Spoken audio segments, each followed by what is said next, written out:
Tim is a dream, man. I mean, he worked in the music industry. He has this incredible nonprofit, Seeds of Hope, that was born out of him and his family's farming escapades.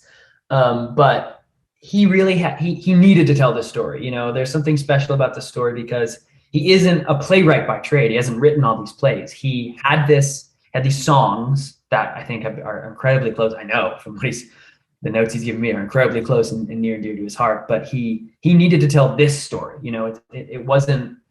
He's not like a writer trying to just say like, look at me, I'm such a great writer. He had this thing he needed to tell, and he's been developing it for I think like 20 years or something, 15, 20 years.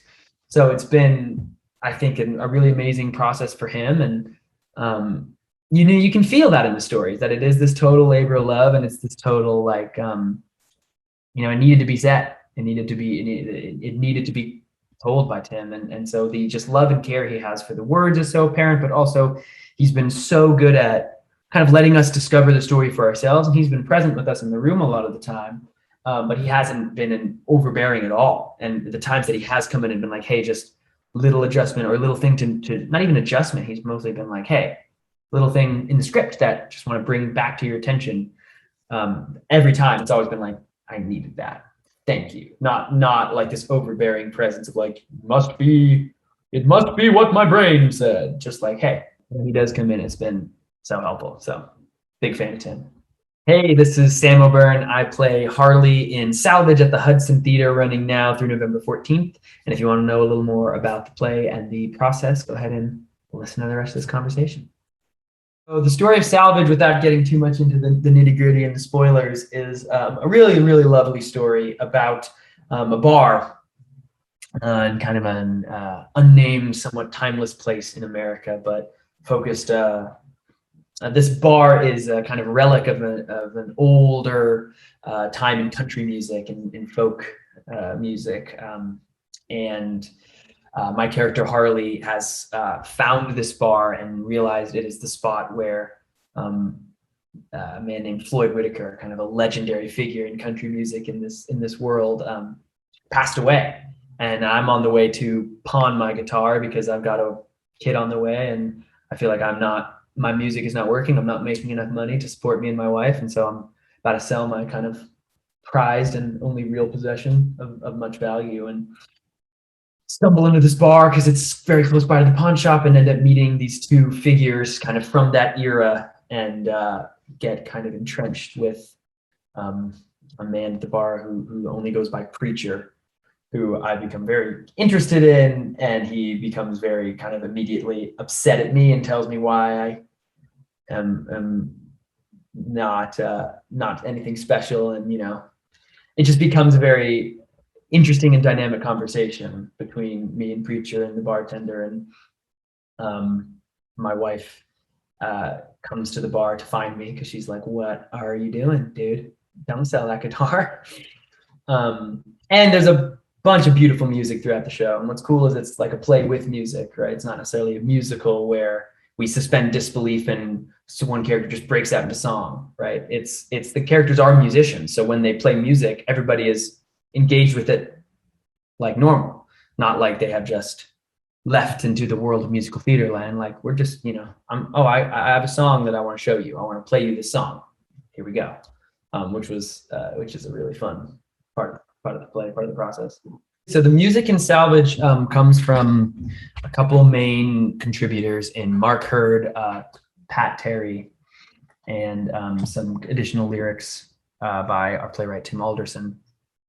And it is really special music that is, I think the way I've been kind of thinking about it is it's like anti-pretentious. It's very inviting and very kind of, you know, here it is, and take from it what you will. And the words are very arresting, and the melodies are deceivingly simple at first, but they're very just kind of warm and inviting. And it's a really special part of the play in that we don't have to suspend that disbelief. We can just be part of the music together. And the actors and the characters on stage are aware that the music is happening. The audience is part of that moment as well.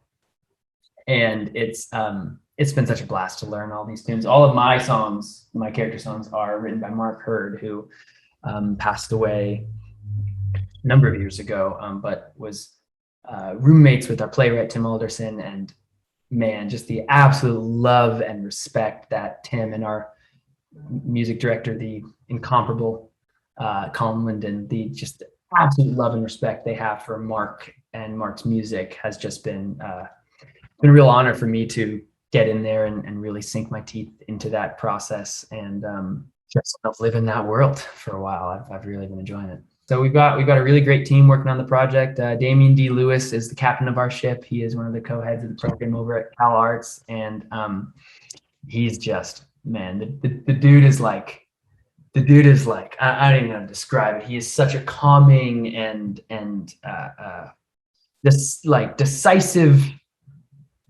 captain without ever being like obtrusive. He's very welcoming and wants everybody to kind of bring what they have to the table. My fellow castmates in Leonard House, Natalie Urena, and David Atkinson they're just lovely people. That's been the thing, man. Getting to work on theater again, and then with just like nice people. It's been lovely. The first day I was like, oh my God, everybody is so nice. This is going to be so fun. And our music director, Colin Linden, has just this, I mean, you got to start with Howlin' Wolf when he was like 15 in Chicago, I'm pretty sure. And since then has just had a career in music, working with all his fellow luminaries, you know, and Bruce Coburn and Dylan and Emmylou Harris and all these people that I grew up listening to because of my mom, who really brought me into the world of music with her love of folk and Americana, and, you know, Jackson Browne and James Taylor and all them, Paul Simon. And Colin's like, a lot of people that I mentioned is like heroes of mine. Colin's like, oh yeah, we worked together back in 85 or something. And I'm like, oh my God, no way. So it's been a real joy to work with the team. I definitely want the audience to feel, honestly, I know everybody has had such a rough go at it the last year and a half, 2 years. And if we're gonna get back into the theater, like, I hope you leave with some warm and fuzzies, man. It's been a lack of warm and fuzzies, I think, for a lot of people. And even though, you know, that the play is dealing with some pretty heavy themes of redemption and grief and loss in a lot of ways, it also is a lot about dreams and going for what you know, going for your kind of wildest dreams and imagining yourself in the best possible version of what you think you can achieve. And